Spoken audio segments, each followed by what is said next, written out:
Welcome to This View of Life, where we take a deep dive with the best and brightest thinkers on anything and everything from an evolutionary perspective. I am your host, David Sloan Wilson. For more interviews, articles, videos, and special publications, search for This View of Life on your favorite search engine. Hello, this is David Sloan Wilson for This View of Life, and I am so happy to be with my friend and colleague, Michele Gelfand. Hello, Michele. Hi, David. Great to be here. So happy to be talking with you about your great new book, Rule Makers and Rule Breakers, which was published, about 6 months ago? 4 months ago, September 11th. 4 months ago, and you have been on a blaze of interviews. So you must have done dozens and dozens by now, including in prominent places.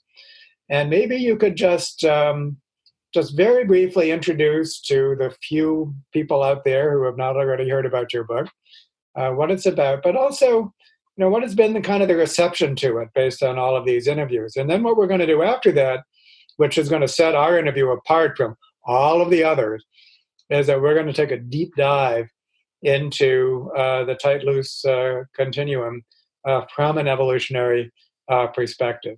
But first, tell us, what's the book about, and how has it been received in the many, many interviews that you have done? So just in a nutshell, the book is about how to understand culture, which is really a puzzling phenomenon. It's omnipresent, but it's all around us and we don't really recognize it. And a lot of times we think about culture in terms of superficial characteristics like red and blue and east and west, rich and poor. And I focus here in this book on a deeper cultural code, and that is how strictly groups adhere to social norms. And of course, all groups have social norms for human behavior, or these unwritten, sometimes formalized rules for how to conduct ourselves. But some groups need to have stricter rules, or what I call tight cultures, and some groups have much weaker rules, are much more permissive. They're what I call loose cultures. And the book explores this distinction as something that can help us understand differences across nations, but also across states, across organizations, even our own households. And it's what physicists call a fractal pattern, in my point of view. I'm not using that as a statistical property of this concept, but it's a metaphor to suggest that what I'm trying to see is, how can this simple lens of tight and loose help us to understand phenomena at different levels of analysis? Is there a homology at different levels in the sense of similar antecedents and consequences? Can we see that it actually is found in ancient traditional societies with the similar patterns? And how can we use this construct to better our world? I think I was really inspired. The latter part of the book has a lot of David Sloan Wilson in it, because that's where I really start to think about how do we harness the power of social norms to make a difference from politics to parenting. I really try to kind of get outside of the academic box and think through how we can use this incredible invention that we've invented as humans to better our planet deliberately. And this is an opportunity for me to describe how we got together and also the history of this topic. As you know, but I know also, it originated, the concept, the distinction between tight and loose, originated in anthropology to describe traditional cultures. Then you started to use it to look at national differences. At that time, I was studying religion with my troops, and in religion, there's something known as the strict-lax continuum, but not tight-loose. And so the tight-loose concept had not been applied to religion, but we saw the connections, and then we invited you up to talk, and then we've been collaborating ever since. And now you've done your own very interesting work on applying tightness and looseness to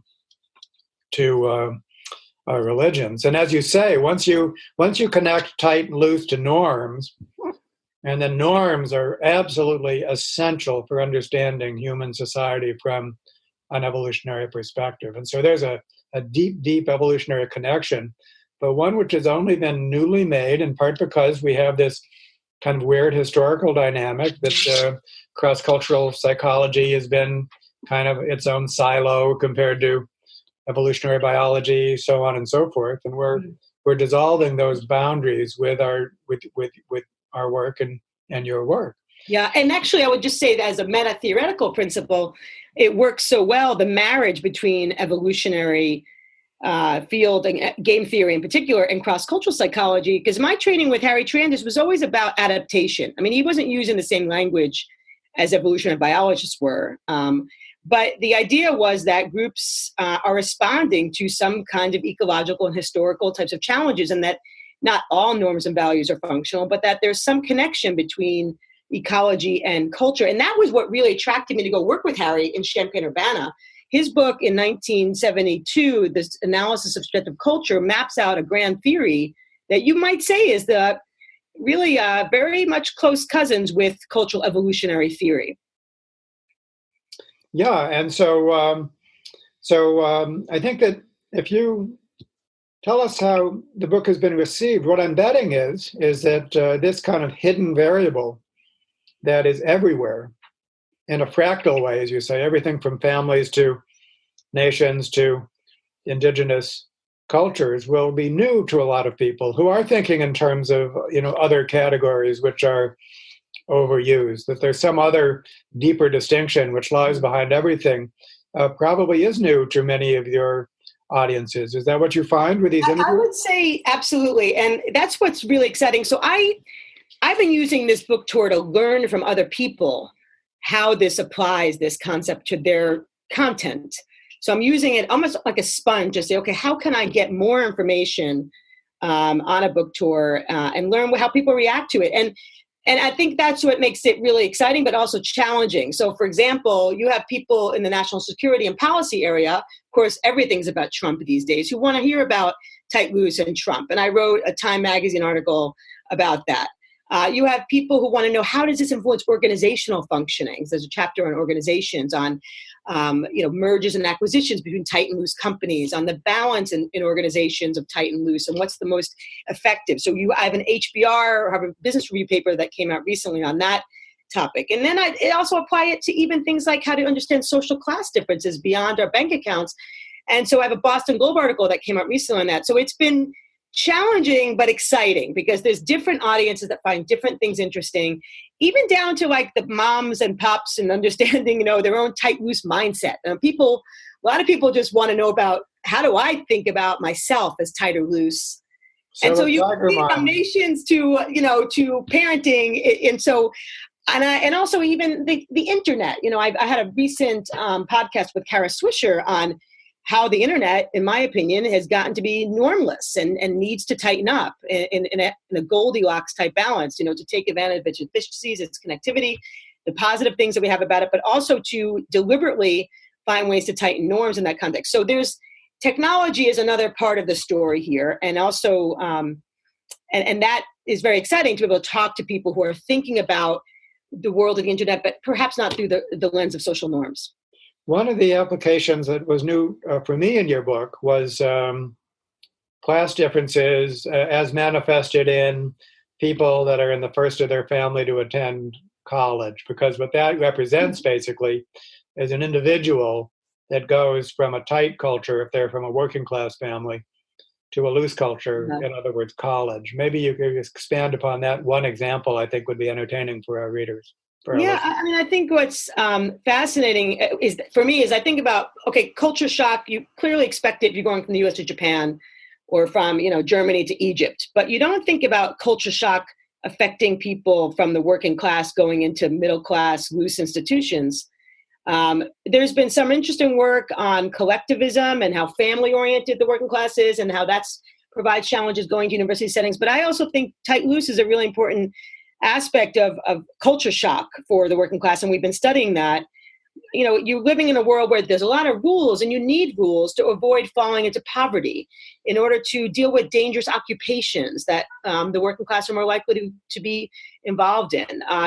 Rules are helpful in neighborhoods that are very dangerous. So in our research, we could see that the working class is clearly much tighter and desires greater tightness than the middle and upper class that have more of a safety net and can afford to break the rules. Actually, when we did some studies of just asking people in the working class and the upper class about the meaning of rules, tell us, what do you think about when you hear the word rules and following the rules?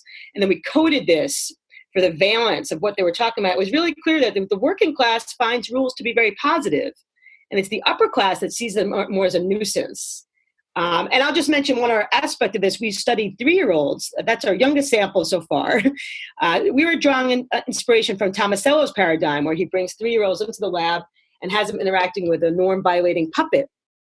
And then you could just observe how the kids react to this puppet. And it was the working class kids that felt much more negative about the puppet, and it was really much more likely to protest when the puppet was breaking rules as compared to the upper class. So I think it just opens up a whole new way of thinking about class differences, and also why the working class, some might be attracted to people like Trump who are more authoritarian, because we know that in tight cultures where there tends to be more threat, people desire stronger rules and the leaders that will reinforce them. Well, and I don't want to spend more than a few minutes on Trump, but it seems to me that he represents a kind of an enigmatic case, because he breaks norms every day, and is completely wanton about breaking norms, opportunistic, and so on and so forth. And yet, Trump does not represent tight. So how do you settle this enigma with Trump? Well, I think that there's 2 aspects of this. One is that people in high power positions behave in much more norm-violating ways. They live in looser worlds. And we know that from a lot of research. People who are primed to have high power or have higher power are much more likely to break rules. In the book, I talk about how women and minorities and other groups that are more marginalized live in tighter worlds. They're held to stricter standards in terms of norm violation. So by virtue of his high status, he's more, and his personality and many other reasons, he's a norm violator. The second issue is, why do people tolerate it, particularly the tight groups that are attracted to him? And the only explanation that I can, I would speculate on without data, is that these groups feel so threatened that the promise to be returned to a traditional order, which is what he represents, what he's fighting for in his language and his threatening types of speeches, is something that takes priority over his norm violating behavior. Because the reality is that, these groups are struggling tremendously in this sort of disruptive changes that we're experiencing in the world today. And Trump is trying to promise a new a traditional order to return to that is very comforting to these groups. In our data before the election, both in here and in France, we saw that people who felt the most threatened felt the U.S. threatened by places like things like ISIS or immigration or Korea. They wanted stronger rules. They wanted a tighter culture. And that in turn predicted support for Trump. Same pattern in France. It's also the case, of course, that leaders, whether they're good cultural psychologists or not, they're using this psychology to gain popularity. They're activating threat. They're targeting groups who feel threatened, and they use that to gain popularity. And that's been happening not just now, of course, it's been happening all across history.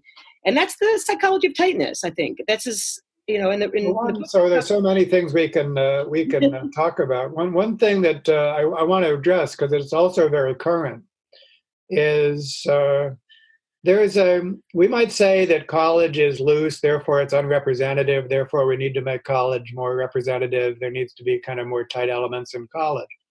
Or there's a particular discipline like social psychology, which our colleague Jonathan Haidt famously says is like, it's so liberal. And isn't that wrong, that a scientific discipline should have almost no conservatives? But there's a reason why college needs to be loose, because college is exploratory. There's kind of a contradiction of terms for something to be exploratory and tight. Maybe the same is true for social psychology. It's his business to be exploratory. So what do you think about that? Well, I think it's really interesting, because in the book, I talk a lot about the Goldilocks principle. And I think that it applies to the context you're talking about, which is that even in college settings, some of the data we cite in the book show that when you have a lot of freedom, but also it's coupled with some structure, that it produces better grades and it produces healthier kids. And I think that once you get to either extreme of too tight or too loose, it starts to become more maladaptive. We see that at the level of societies. We see that with organizations. And we see that with parenting. If you're too overprotective or too underprotective, that produces maladaptive kids. So I think the key on any social system, whether it's college campuses, nations, or households, is to try to negotiate the right tight-loose balance, even given that some contexts might veer tight or loose for good reasons, for their ecologies. I think I'm convinced that Goldilocks principle of tight loose and the strength of norms is really important to be mindful about and to actively negotiate in our social systems.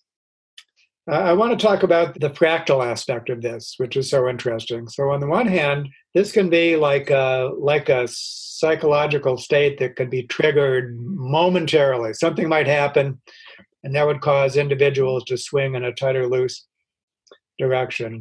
Then we have tightness and looseness embedded much more deeply than that in cultures that might be in the DNA of a culture to be tighter or loose. And it even gets to the genetic level. You've done work to show that in cultures that have been tight or loose for a long, long time, that actually results in the selection of certain genes. It can be, so there's the longest time scale that it says now you might be genetically predisposed to be tight or loose. Tell us a little bit about the genetic data, because that might be shocking to some of our listeners that this might actually have an impact on genetic evolution. Yeah, well, I will say that the data is correlational. This was published in the journal Culture and Brain some years ago, but the idea was that when you're in a context where you have a lot of ecological threat, maybe certain genes, including the serotonin transporter gene, the short allele, might be selected for because those genes have to do with vigilance and attention.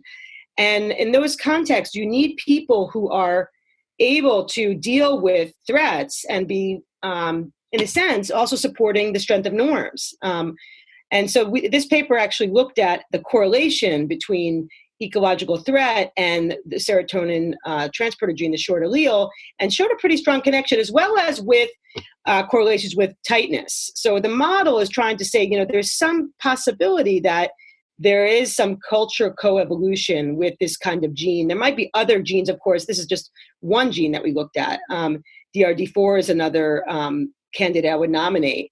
But what's so fascinating about your question is about timescales, is that this construct, and perhaps because norms are so important to human societies and human sociality, is that it can be evoked really quickly, a tight mindset. I've seen that in my own data. So in the lab, we can activate fake threats of terrorism or natural disasters. We see people immediately, at least in the time span of a psychology experiment, wanting stronger rules and wanting stronger leaders. Well, the whole field of terror management theory is getting at this. They didn't know that they were getting at it. They had kind of a different, way of explaining it. But there's dozens and dozens of experiments showing that when you basically cue people for existential threat, then there's this massive psychological swing. Yeah, and our data recently is looking at this more at the interpersonal level. In a paper we published in SCAN this year, was looking at how threat affects brain synchrony between people and how that affects coordination. When you have threat, you need coordination, and this in order to survive these kinds of threats. So there's instantly in our data, this was done in China, where people were primed to think about out-group threats on their own soil or threats elsewhere, or just their own context without threat. And it was the in-group threat, the threat of invasions on your soil, that made people in China have much greater coordination. And it was gamma synchrony in the brain, which relates to fear, that helped facilitate that. So these are things that can be evoked really, really quickly. In the Boston bombing, we measured people who felt very affected by this, how much they wanted tighter rules and tighter societies. You could see it happening very quickly. In computational models, when we activate threat, we see an increase in tightness almost immediately. We see an asymmetry in when we decrease threat, how long it takes tight groups to actually loosen. So there is an interesting asymmetry. But I guess what I would say is that cultural systems, though, are in an attractor kind of parlance.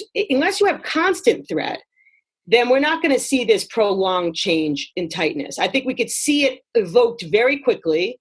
But for example, in Boston, thank God, now that we haven't had a lot of the Boston bombing repeating itself, that attractor, in my view, would go back toward the typical state of looseness in general, even though there's tight elements in the system also. So I think prolonged change is a function of chronic types of threats or chronic needs for coordination that are a function of other aspects of society. So I see it as really kind of complementary, that you can have both large-scale types of factors that make for this to be part of our DNA, but also that this can be evoked very quickly because it's a very important aspect of functioning to be able to coordinate with others and manage that defectors are not in the population in those contexts. And that's why the response is also so immediate.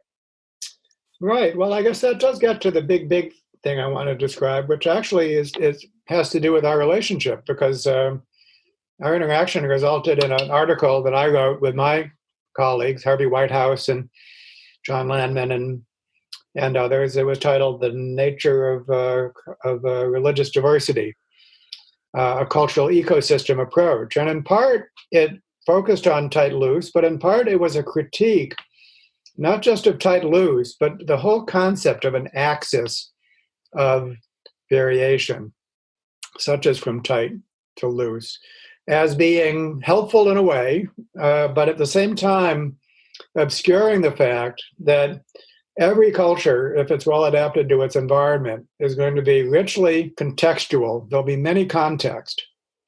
And tightness and looseness really has to apply to each and every context, which means that a culture can be very tight in some respects and very loose in others. For me, that's in a subtle way different than the Goldilocks principle, which by itself implies that there's like a happy medium all around, when in fact, most cultures will have some norms that are totally sacred. You don't violate them. It could be a norm of tolerance, for example. Watch out if you're in an ultra-liberal culture and you say something that's intolerant, then you'll really be slammed down. I have an example from my own family where we're the loosest of families, right? You would think. But promise keeping was something that was just like a sacred norm with our kids, basically. We managed to teach them, what's hard to understand? I'm nice to you, you're nice to us. I tell the truth, you tell the truth. And that became a norm that was seldom violated because it was just so embedded in our family culture. In every other respect, it was just like, do what you want. And I think in the book, I talk quite a bit about this. I wrote a response to your article with Josh Jackson, and I thought there's so much compatibility. Maybe there's a misunderstanding. Yeah, no, I think that we are mostly on the same page. But it's like for example, in the book, I talk about even in Japan, which is clearly veers tight, that there's domains, this context where looseness is celebrated. In certain contexts, you might say that there's sort of regulated looseness. In New Zealand, which tends to veer loose, there's also some domains like, for example, the tall poppy. People who try to stand out are cut down. That's a very strong norm around being sort of hierarchical and self-enhancing. In the book, I talk about other contexts in the United States, which has tended to veer loose, that there's contexts like privacy that are really tightly regulated. I wouldn't just show up to my neighbor's house and ask for dinner. And what's really interesting is that the question is, why do some domains evolve to be tight or loose within a specific context? Some of them are random. Some of them are deliberate. I think when there's a value that's really important, like privacy or like egalitarianism, that those domains evolve to be tight because they need to be protected. So I think we can use theory to think about and make pointed predictions around the domains that will be tight or loose. We've been moving into the direction of actually trying to measure the domains of tight and loose. And we did this in a study with Carol Ember recently with the HRAF data, the standard sample. And we measured both overall tightness in ethnographies, but also domain-specific socialization, marriage, family, funerals. We measured various different domains. And what was really fascinating was that these really do factor analyze, and it's clear one factor. It does tend to be the case that there's a spillover of norm strength across domains. And by the way, in that data, it's fascinating. It does relate to ecological threat. It relates to similar tight-loose trade-offs as we see in modern nations and societies and states. So it's clearly a pattern that we could see in ancient societies. But that's not to say that if we want to zoom into any particular context, that we do need to look at domains. And so that was our first stab at looking at domains. They do tend to cohere, but we could see some societies where there's, some domains that are tighter or looser than others. In modern societies, we're now developing scales to look at, domains of tightness also, to be able to compare more of a profile on different domains of tight loose. But that said, we can broaden out as a microscope and say general levels. You might call that an axis approach. Zooming in, you can sort of see more of the mosaic of which domains are tight loose. And then the question is why? Why do those develop and with what consequence? So I want to focus on all good, by the way, all good. This is a nuanced approach to tight and loose that we both share. I want to focus on a particular comparison that popped out at me from your book that I think will highlight some of this. And what it means is that if we take two cultures that qualify as tight, so they're similar that way, they can be like super different from each other in other ways. And so the tight loose continuum by itself is disguising diversity. At any level of tightness and looseness, there will be actually a diversity of cultures.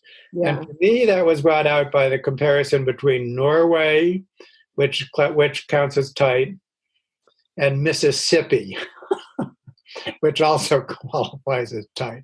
But Norway and Mississippi are not at all like each other.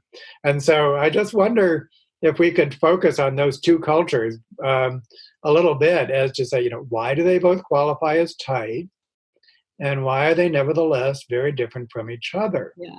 Well, this is a fascinating question. It's a scientific issue of like generality versus context, right?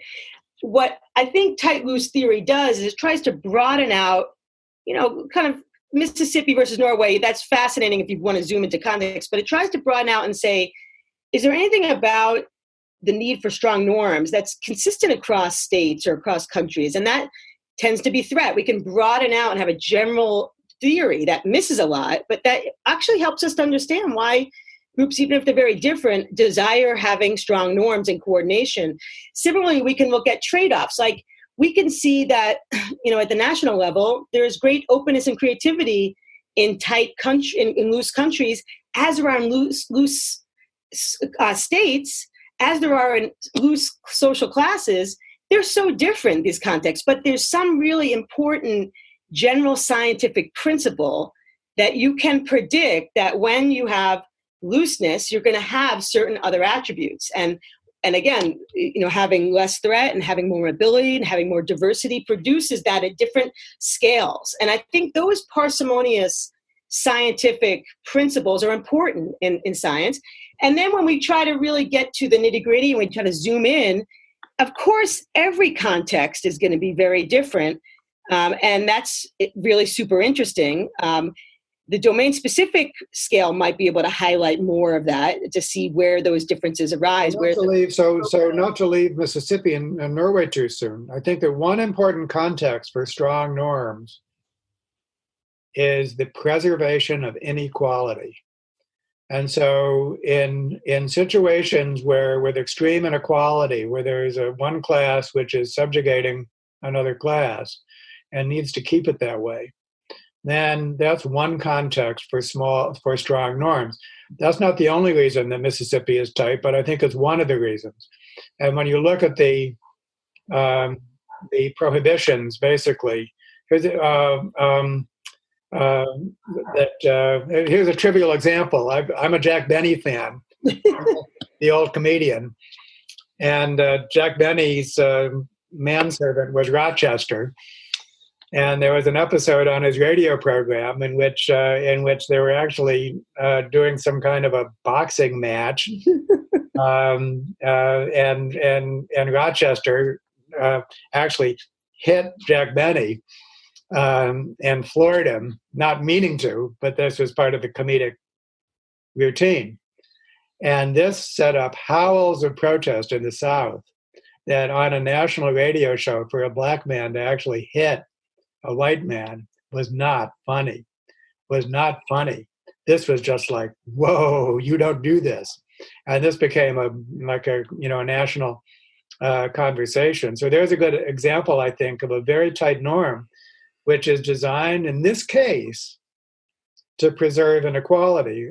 However, Norway counts as tight, it's not for that reason. Yeah. And so when we think about the diversity of the need for norms, the diverse uses to which norms are put, then that's the sense in which to identify a case of tightness, is really only in some ways scratching the surface of the diversity of norms. Yeah, I think that that's right. That's where I think, depending on your research question, you might need to zoom in further to look at what was causing the need and the perpetuation of strong norms or loose norms in that context. I think we can also say there's some general factors that will be, found across levels of analysis. In the book, I talk about how the South felt invaded by the North. That's a really big predictor of tightness at the national level. The United States has not been invaded by Canada and Mexico for too many times. My daughter asked me that question when she was 5. Are we worried about Mexico and Canada invading us? At the same time, the Civil War, in our data, we could see that the states that had the most slave-owning families who had something to protect and who felt invaded are the tightest today. It's only one factor, but it does suggest that the South in the United States is clearly, obviously different, Mississippi than Norway, but there are some interesting commonalities in terms of dealing with threats, in this case, the South founding conditions were people who came with honor cultures, and honor cultures are by definition tight. The issue is, for me, is that it's exciting to think about the general principles, but then to zoom in and to look at that diversity based on your research question, based on your purpose. And I see them as pretty complementary.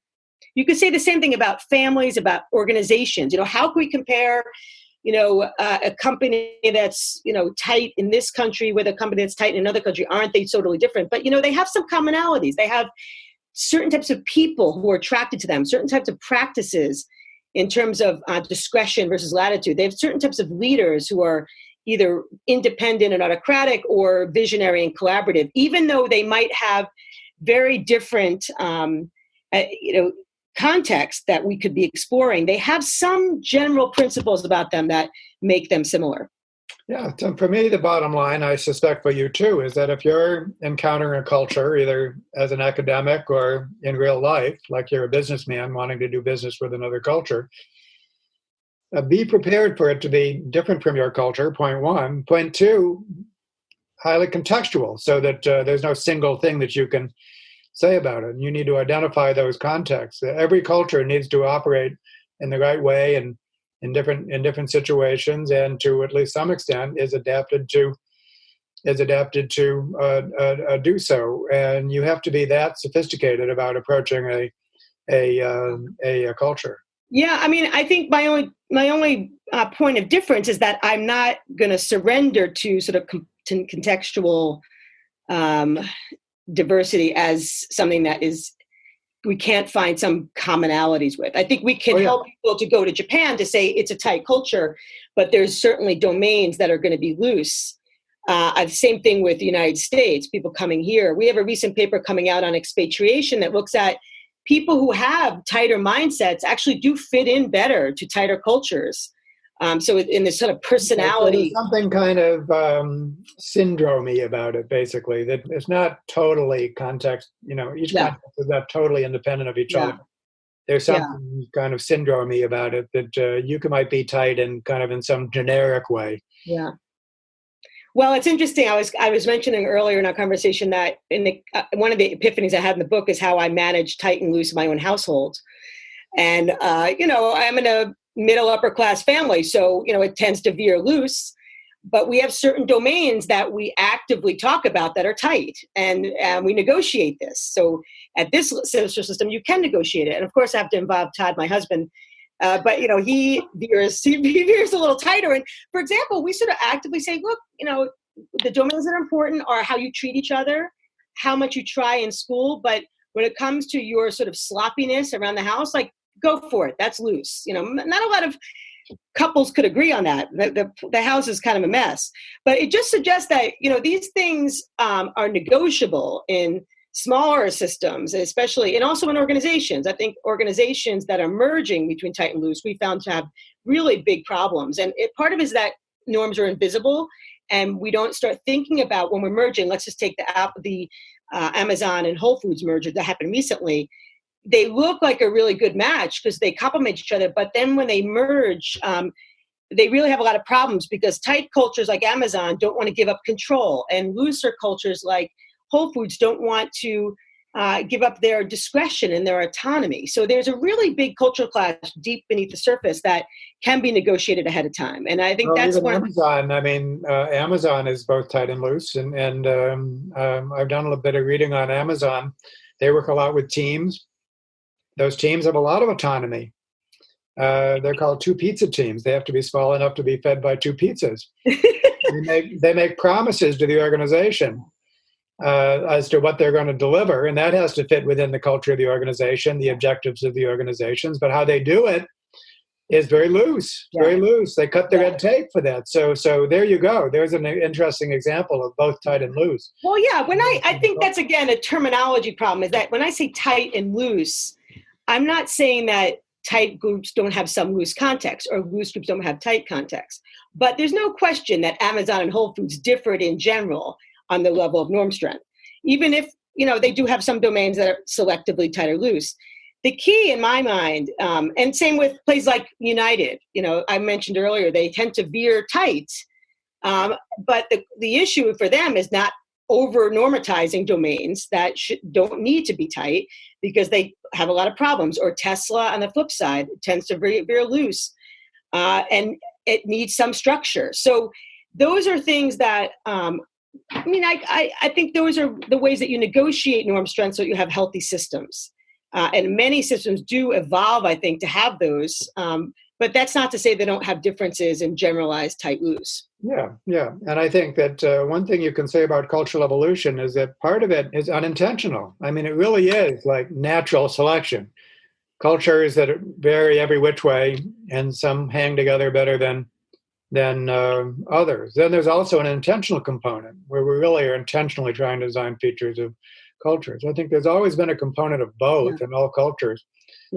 Cultures, but in modern times, it needs to be more intentional than ever before. It's at that point that you can do something like what you do within your own family, but it can be scaled up and needs to be scaled up. Actually, that's the only hope, is for it to be scaled up and to have a conversation as to what's needed in each and every one of these contexts and how can we accomplish it. I think that, I'll just follow up on that, is that I was very much inspired by that idea of intentional culture change in the last chapter of the book on harnessing the power of social norms.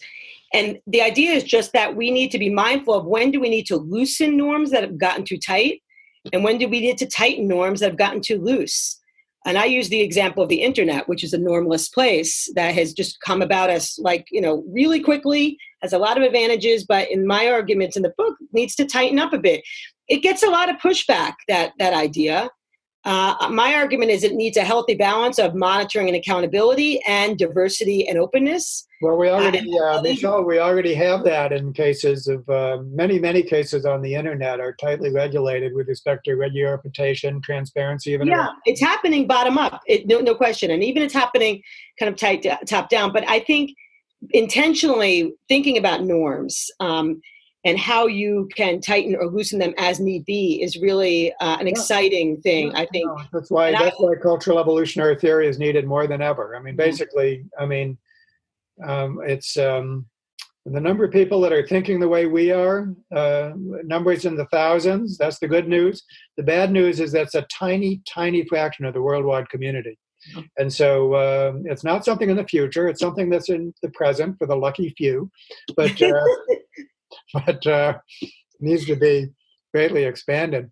I wanted to connect all of this to the work of our colleague John Haidt and his current crusade about the coddling of the American mind. There's another book for all of us to read.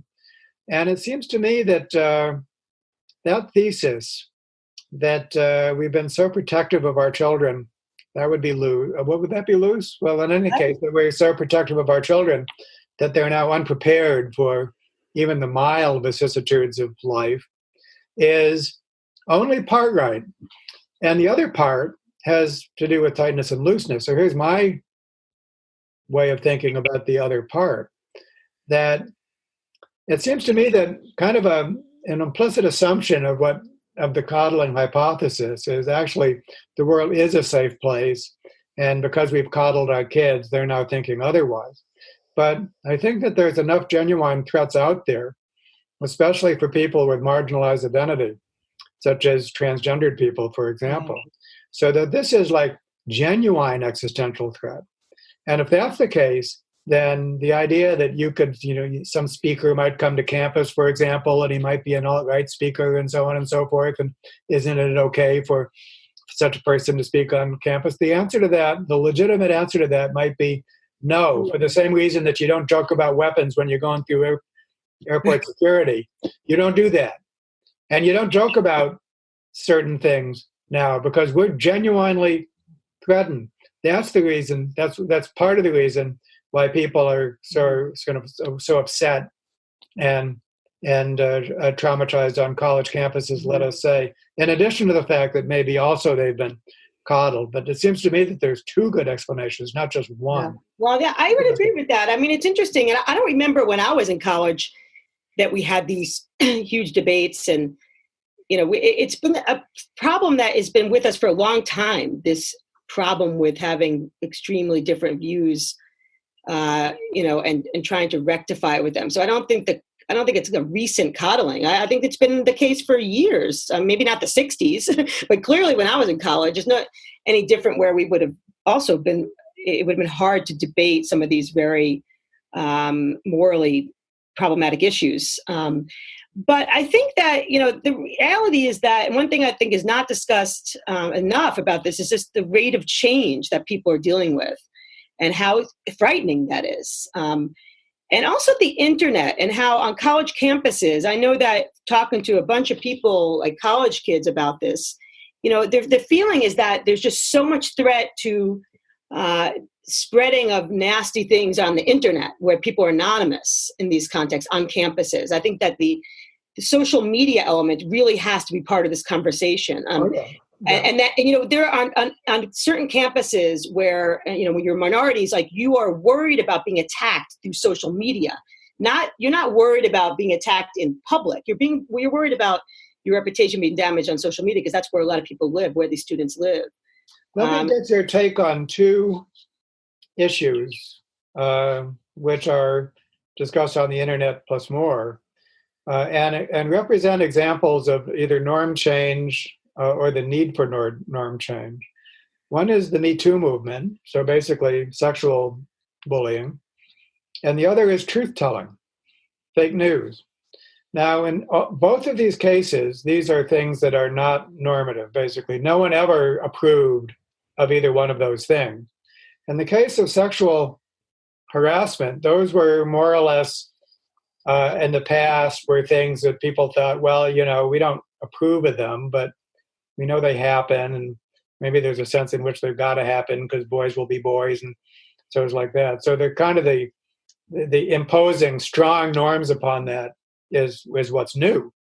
In the case of accountability, it's accountability is really accountability and making it really consequential. If you do these things, basically, you're just out of there, basically. Yeah, I mean, powerful people, like I mentioned earlier, powerful people violate norms. They live in looser worlds, and this Me Too movement is trying to introduce accountability to people who do that and monitoring. And the reality is that, and I've studied sexual harassment, there's been a long-standing tradition that shows that when women in the past have individually tried to identify and describe what's happening to them, they get serious backlash. I mean, even worse than if they don't, they have worse well-being than if they actually have stayed quiet. What has happened to result in the tightening of that norm at a very large scale? That's like cultural evolution at a large scale in progress. We're witnessing it.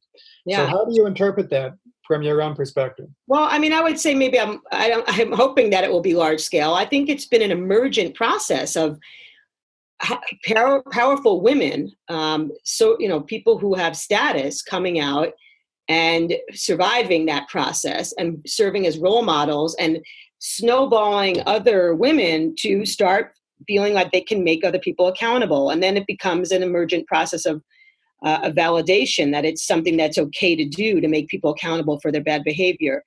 And I think that that's the same process on the internet. The issue is around accountability and monitoring. We know that when people don't have any social presence, when they don't have monitoring, they behave in all sorts of weird, bad ways. And I think that process of, again, trying to have both monitoring but openness is what's so key in all these settings. How about truth telling, which seems to be going the other way? Basically, truth telling norms seem to be eroding. And there's all the transparency anyone could want with Trump lying every day of his life. Well, that's another phenomenon of, having his party being hijacked by him. That's another issue of accountability. He could be made accountable by his own party that calls out these lies and makes him accountable. That's the health of a democratic institution, which is why some people are saying that the democratic norms are eroding, because that's what we typically would see, is that people in your own party would be keeping you accountable. And in that case, he's given more license to do these kinds of anti-normative behaviors because he's not being held accountable by his own party. There's some evidence, there's some inklings of sometimes when that is happening, but they're afraid for their own, seats and so forth. And this allows him even more latitude to continue eroding those democratic norms. I think a way to put this from a multi-level evolutionary perspective is that lying by an individual against the interests of the groups, we can have strong norms against that. But lying on behalf of the group in a way that benefits the whole group there's nothing within the group to really act against that. And so therefore, any punishment has to be at some larger scale, basically, that group being a member of a larger meta group. Yeah. That, of course, is what's gone away. Yeah. So now when people identify primarily with their faction, then lying on behalf of their faction is something which is normative. Actually, it could be normative to lie. That's what adaptive fictions are all about. Yeah. and everyone has their store of adaptive fictions. So. Yeah. Yeah. I think that the evolutionary perspective on all things normative is really critical. And hopefully our collective friendship, and we've started the Cultural Evolution Society with other people, and it's starting to seep into various domains. You've been working with national security. I'm working with organizations. And I think it's an exciting time for, the study of norms and how to intentionally and deliberately construct societies we want to live in. Yep, that's a great way to end. Okay, my friend, we will continue. And there's a feast of things to listen to and to read about that we provide access to. Your own book, your own great book. You're wonderful. You're just so productive in terms of your academic output. And so, and of course, I'm working away with This View of Life and my own book. So it's very exciting times. And the more people that can join this lucky few of us, the better. Okay, sweets. Thanks a lot. Thanks a lot. Bye-bye. Bye.